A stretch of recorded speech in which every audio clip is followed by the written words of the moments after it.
Sean bienvenidos, soy la doctora Jimena Aguilar y hablaremos de fisiopatología. La fisiopatología proviene de vocablos: fisiología, que se refiere a las funciones del cuerpo humano, y patología, de patos, enfermedad, en relación a aquellos cambios estructurales funcionales que se producen a nivel de las células, tejidos y órganos que causan o son causados por una enfermedad. La fisiopatología estudia aquellos procesos fisiológicos alterados en situación de enfermedad. La fisiopatología nos permite explicar el origen y el significado de las manifestaciones clínicas de una enfermedad, es decir, de los síntomas y de los signos. Nos permite conocer el curso anómalo de los procesos vitales, esos procesos fisiológicos, esos mecanismos fisiológicos alterados en situación de enfermedad. Esto a nivel molecular, celular, orgánico, sistémico. La fisiopatología se relaciona con la mayoría, si no es con la totalidad de las ramas de la medicina, al ser una disciplina que proporciona las bases científicas de la práctica médica. La fisiopatología es la base de la medicina interna. Es importante recordar lo opuesto a enfermedad. En fisiopatología hablamos mucho de enfermedad, puesto que identificamos, entendemos, comprendemos esos procesos fisiológicos en situación de enfermedad. Ahora, la salud es un estado de bienestar físico, mental y social, y no solamente la ausencia de enfermedad.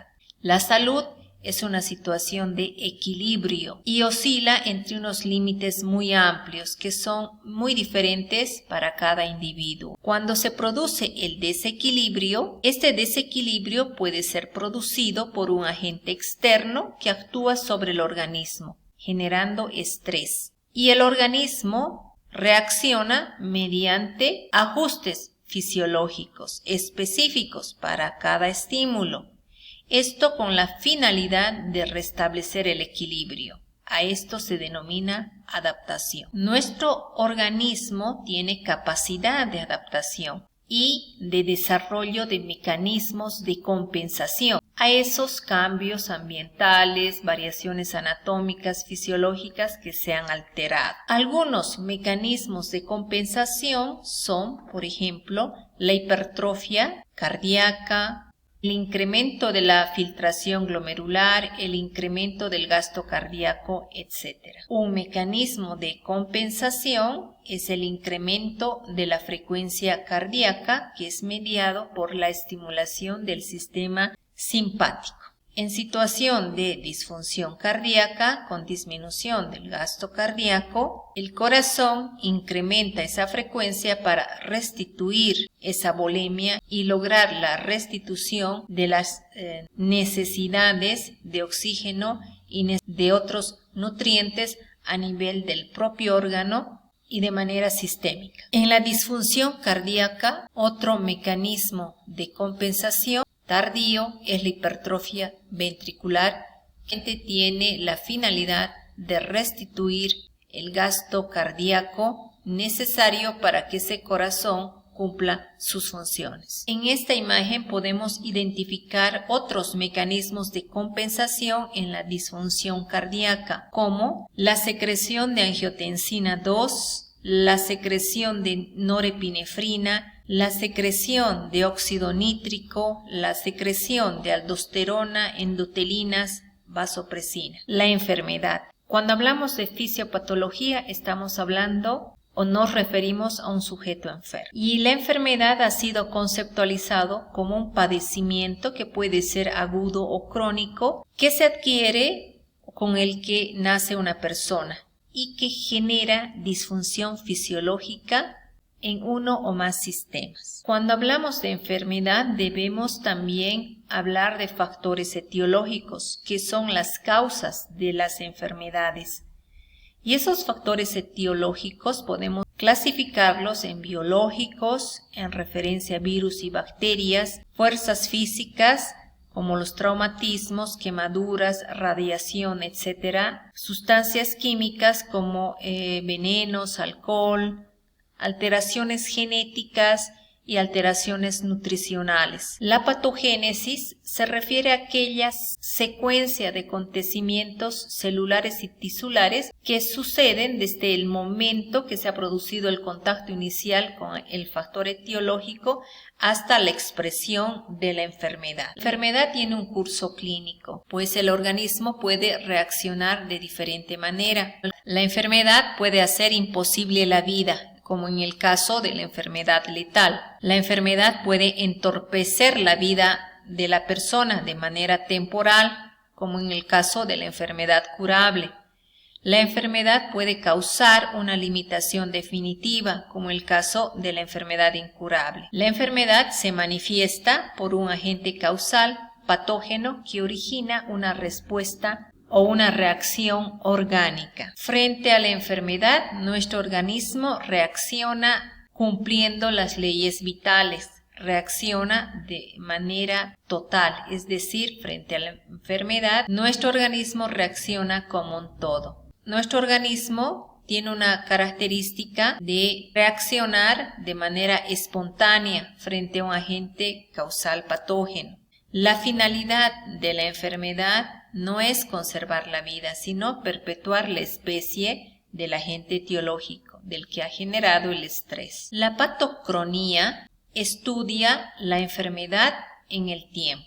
La patocromía tiene fases, la fase de comienzo, la fase clínica y la fase de terminación. La patocronía de patos, enfermedad o sufrimiento, y cronos, tiempo, es decir, estudia las fases evolutivas de la enfermedad. La fase de comienzo, clínica y terminación. La fase de comienzo presenta el periodo de latencia. En esta fase se identifican los prodromos o síntomas prodrómicos, generales, inespecíficos, como mialgias, artralgias, malestar general, que se presentan en gran parte de las enfermedades. Los prodromos también se los puede conceptualizar como el conjunto de fenómenos de carácter inespecífico que preceden a la aparición clínica de la enfermedad, es decir, no son característicos ni específicos de ninguna enfermedad. La fase clínica. En la fase clínica, el individuo se manifiesta como enfermo. Aparecen los signos patognomónicos, es decir, los síntomas característicos de la enfermedad. Dentro de la fase clínica se hace una clasificación de esta fase o según su evolución. La enfermedad puede ser continua si los síntomas se presentan sin interrupción, puede ser fluctuante si los síntomas presentan remisiones, puede ser intermitente si los síntomas aparecen y desaparecen, pero de manera periódica. Pueden ser recurrentes cuando los síntomas aparecen y desaparecen sin un periodo constante. Aquí tenemos un ejemplo de una enfermedad eruptiva muy frecuente en la niñez, la varicela. Podemos identificar el agente etiológico, podemos identificar también el tiempo de incubación, podemos caracterizar el cuadro clínico, identificar las complicaciones y posteriormente llegar hacia un diagnóstico y proponer un tratamiento. Según la duración de la fase clínica, también podemos clasificarla como agudas, subagudas y crónicas. Durante la fase clínica identificamos fases que son consideradas como típicas y también atípicas. En esta imagen identificamos una patología muy frecuente en nuestro medio. Es un proceso inflamatorio pulmonar de origen infeccioso. Nos referimos a las neumonías. Las neumonías, según su curso clínico, pueden ser típicas y pueden ser atípicas. Las típicas Se caracterizan porque clínicamente tienen un comienzo agudo, el paciente se encuentra febril con 38.5 grados centígrados, presenta escalofríos, dolor costal y tos productiva. La etiología pues es el Streptococcus pneumoniae, Piógenes aureus, Haemophilus influenza. Si a ese paciente le tomamos una radiografía, podemos identificar una afectación lobar definida, imagen radiográfica descrita como opacidad pulmonar, se debe a la confluencia de acinos consolidados. Por otra parte, tenemos un curso clínico atípico, por ejemplo, la neumonía atípica. Su comienzo es gradual, no presenta fiebre o el paciente puede presentar febrícula, presenta dolor de cabeza o cefaleas, mialgias, artralgias. La tos es seca pero persistente. Si uno solicita una radiografía de tórax, puede identificar lesión difusa, multilobar o en ambos pulmones, a lo que se denomina vidrio esmerilado. El agente etiológico es diferente. Por ejemplo, tenemos a Mycoplasma pneumoniae, Chlamydia pneumoniae, Chlamydia psittaci y Legionella pneumófila, además de otros virus como influenza, parainfluenza. Durante la fase clínica se presentan las complicaciones, es decir, una segunda enfermedad a partir de una enfermedad que se encontraba manifestándose. Es decir, en el caso, por ejemplo, del paciente con neumonía, puede presentar una complicación que puede ser un compromiso renal, una insuficiencia renal, o podría presentar también una infección urinaria a través de la vía hematógena, y muy peligroso para el paciente. O en esta etapa también se presentan las metástasis, que son nuevos focos, pero de la misma naturaleza que el primitivo, y que se encuentran en otro lugar distante. Esto especialmente en el caso de las neoplasias. En la fase clínica es importante recordar que es posible que se presenten las complicaciones, y esas complicaciones pueden llevar a desenlaces fatales del paciente. Si volvemos a hablar del curso clínico de la enfermedad, entramos a la tercera fase o la fase de terminación. En esta fase, esa terminación puede ser favorable o desfavorable, ¿no? Puede ir hacia la curación completa o hacia la muerte del paciente. Las enfermedades pueden ser clasificables de diferente manera. Si utilizamos el método temporal, las enfermedades pueden ser agudas y crónicas. Si utilizamos el método sinóptico, pueden ser enfermedades congénitas o adquiridas, colectivas o individuales. Si utilizamos el método etiológico, enfermedades virales, genéticas, bacterianas. El método anatomoclínico, enfermedades cardíacas, renales, hepáticas. El método sintomático, las enfermedades disneicas, poliúricas, etc. La semiótica es la ciencia que estudia los síntomas y signos de la enfermedad. Aquí tenemos algunos ejemplos de signos y síntomas. Signos tienen carácter objetivo, síntomas tienen carácter subjetivo. Síntomas: náuseas, pérdida del apetito, somnolencia. Signos: algo objetivable: temperatura, ictericia, taquicardia, retraso en el crecimiento, etc. ¿Qué es un síndrome? En fisiopatología hacemos diagnósticos sindrómicos. Y para eso es importante recordar que síndrome es un conjunto de manifestaciones, es un conjunto de signos y síntomas que suelen aparecer agrupados y suelen deberse a una lesión o trastorno funcional común. Un síndrome puede estar causado por varias enfermedades. Por ejemplo, acá tenemos un síndrome de disfunción cardíaca